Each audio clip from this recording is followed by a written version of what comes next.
Chief Meteorologist Jeff Castle with 31 Triple Doppler. Well, we talk a lot about having multiple ways to get weather alerts, and tonight's one of those nights where it's really important. It is, because a lot of folks are going to be going to bed, and some storms are going to be coming through that could bring a severe weather risk. I don't think this is going to be high impact, widespread severe weather, kind of typical for us though for this time of year, which means there could be a couple rough storms, and we're going to be here watching it, of course, throughout the night. But again, very important that you do have a way to get those alerts if you're going to go to bed and you're going to kind of wait this out. Let's kind of talk about it. We'll show you the latest details that we have here on the severe risk overnight tonight. And the area in orange, that is level 3. That includes basically all of North Alabama now. So this is kind of a mid-range type of severe weather expectation overnight tonight. And I do want to break down the specifics for you. It does look like damaging wind will be the primary threat. The area that you see in red out here towards the shoals is where the highest likelihood of seeing some strong wind gusts are going to be. But even for the rest of North Alabama and southern Middle Tennessee, that will be a possibility. The tornado potential is lower, so that's good. But as is often the case, it's not necessarily zero. What this is telling us is that the likelihood that we're going to see one of those long track, significant, strong type of tornadoes is pretty low. But those brief spin-ups that we get very so often here across North Alabama, that does remain in play. And it's quite possible we may end up under a tornado watch before it is all said and done. Large hail probability, though, pretty low on the scale here, so I don't think that's necessarily going to be an issue, but there is going to be heavy rain and there will be some frequent lightning. Again, how can you be prepared? Multiple ways to get any sort of weather warnings that may come out for your area. That may be a NOAA weather radio. That may be the Way 31 Storm Tracker weather app. Know where you're going to take shelter if you do get awoken in the middle of the night so you can get there quickly.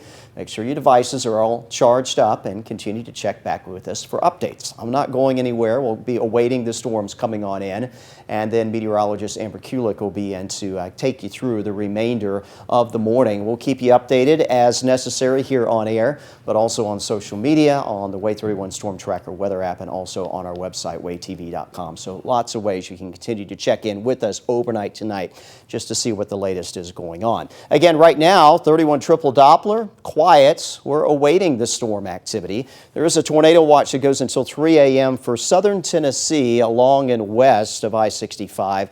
No counties in North Alabama under a watch yet, but I just checked with the National Weather Service, and the expectation is probably within an hour or so, some sort of watch is going to be coordinated for the area that will take us through the overnight hours. And of course, we will let you know about that, and you will see that information on your TV screens as soon as that is issued. All right, here's the latest with future radar. Again, all quiet for now.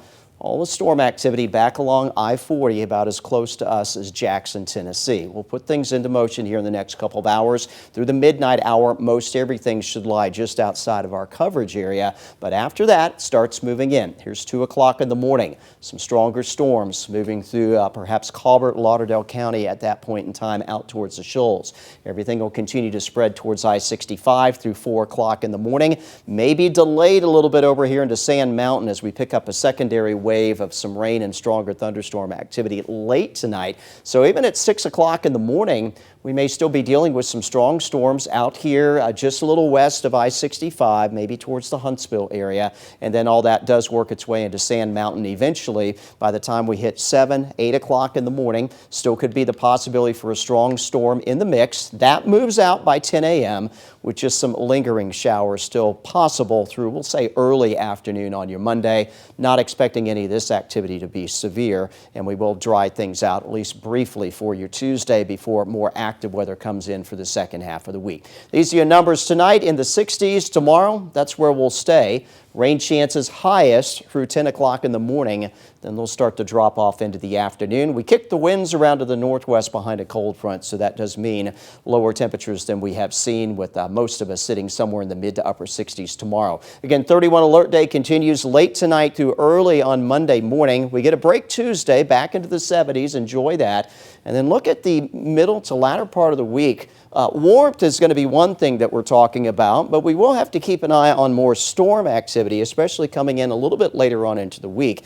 There's likely going to be more severe weather in the middle part of the country. There is a question mark, though, Jim, as to whether any of that will be able to slip into North Alabama Wednesday, Thursday, but it'll be a close call, so we are going to watch that for midweek. Otherwise, unsettled through the weekend, with another cool down coming next week. May see some frost potential. Really? Maybe a light freeze for some areas early the following week. That's why we tell you not to plant. I was going to say, Yeah. strange time. It Strange is. time. Thanks, Jeff.